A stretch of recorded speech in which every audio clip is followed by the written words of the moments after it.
met in grad school at the Cranbrook Academy of Art. So the first day of school, we were registering, Right. and Jamie was on the steps, and I introduced myself, and I said, "Oh, I'm from Winston-Salem," and Jamie, seemed surprised that I was very that surprised. I was also from Winston. We didn't know each other. No. So that's how we met. There's still sometimes names that pop up. Oh, did you know this person? Mm-hmm. Because we went to the same elementary school. We went to some of the same schools, but we just barely missed each other. We had the same art teacher one year in high school, but not at the same time. So we have this whole history as if we were together and we weren't. But there's a lot of we things, both, serendipitous things, and I've always, I guess, built it up in my head at the time, it's the fairy tale came true. So, and it being able to see it I'm that the fairy way. tale. Yes, you are. Or the story is also.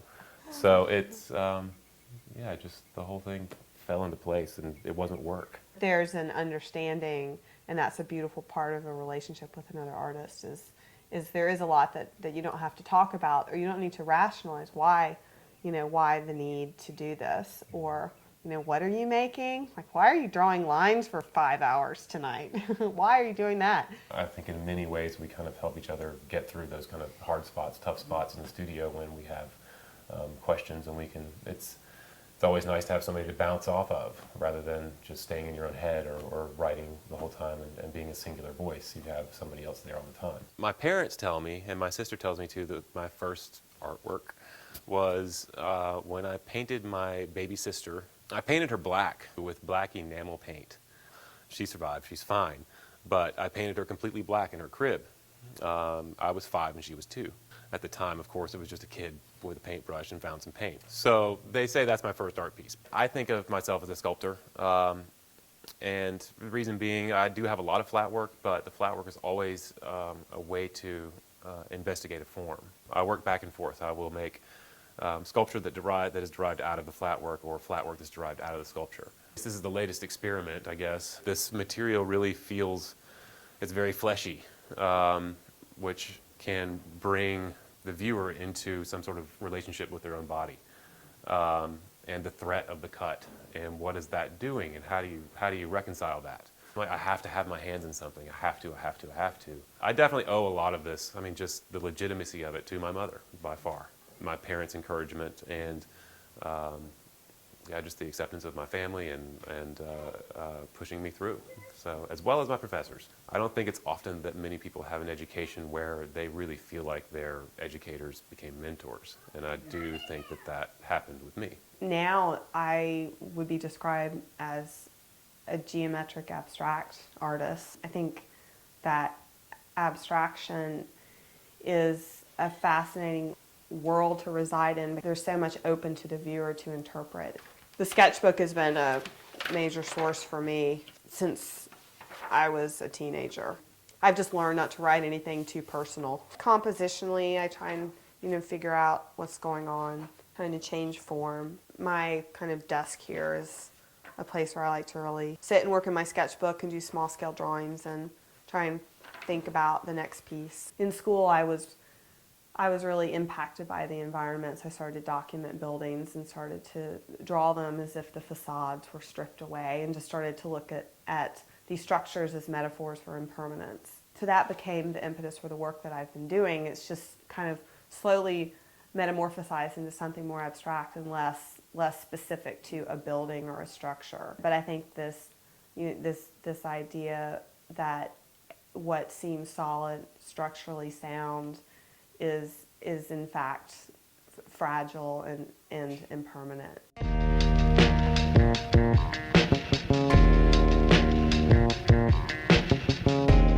When Donald and I first met, we found out that we had grown up literally like a couple of miles from each other. We were both living up here when we met, and we took a train down to Orange County to Fullerton for Thanksgiving, and that's how we met. Sat next to each other, struck up an instant conversation.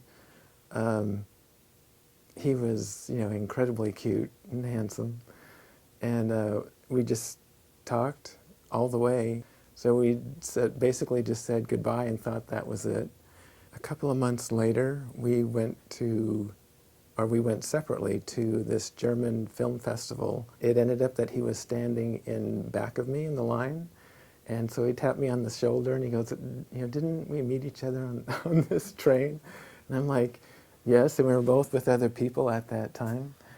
But we, chatted more and, certainly knew that something was up, but didn't see each other again until maybe another 6 months later in a laundromat.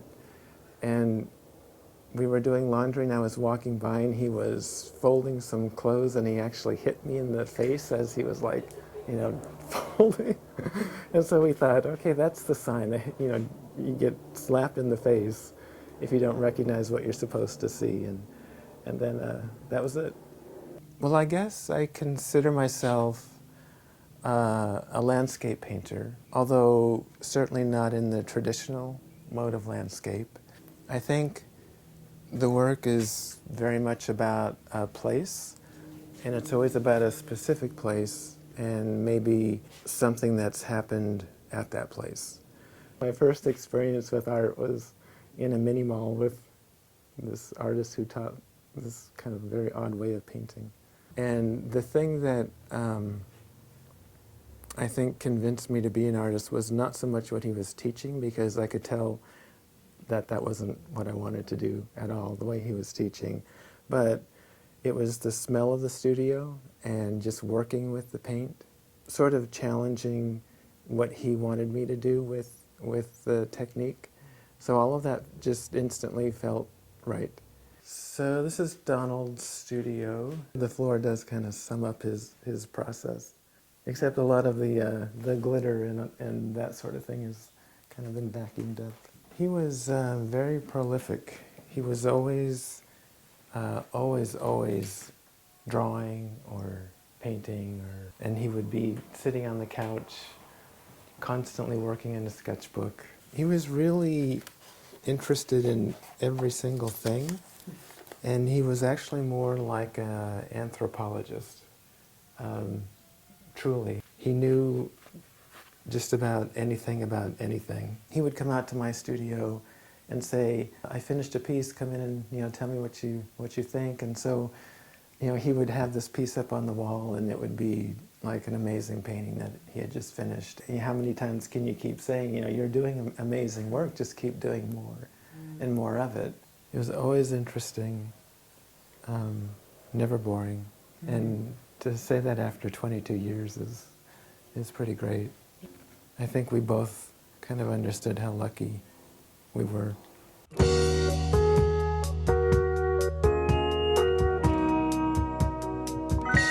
We didn't meet till we were in our late 40s.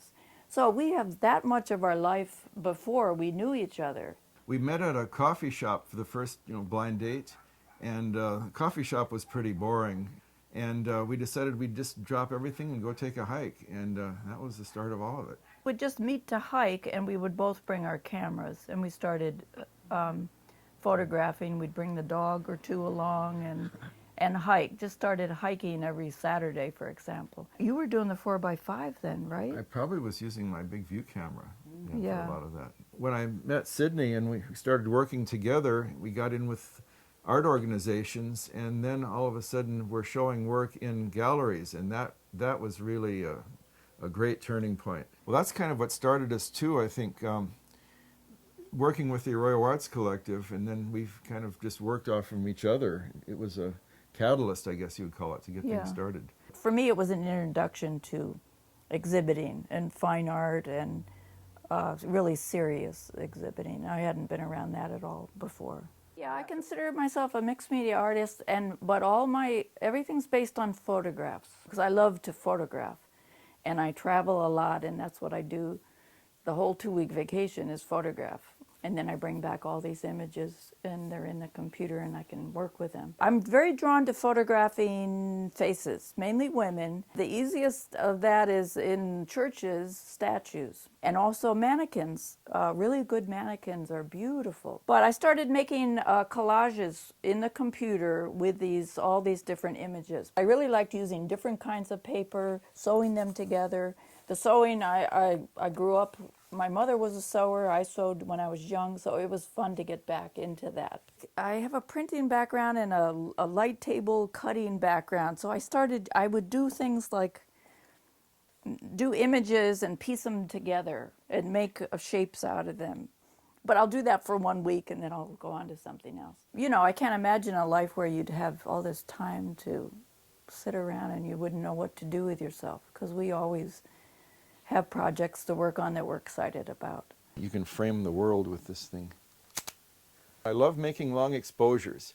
To me, it seems like the longer of an exposure I'm making, the more of a connection I'm establishing with the subject. I'm there and the subject's there and we're waiting sort of for things to happen while the shutter's open. I use the film differently than the manufacturer intended, and I think that's part of what sets my work apart. The color especially, heavy negatives, and then I'm printing them. Color is very emotional.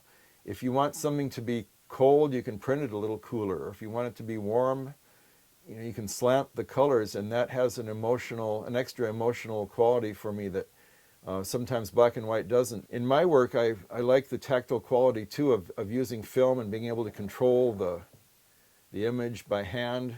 So I'm putting the tactical feel into it too, I believe. What I've developed all my life, I like to put into my work and give it that little extra warm feeling to it. It's like I tell everybody, Photoshop is where I go to buy my film.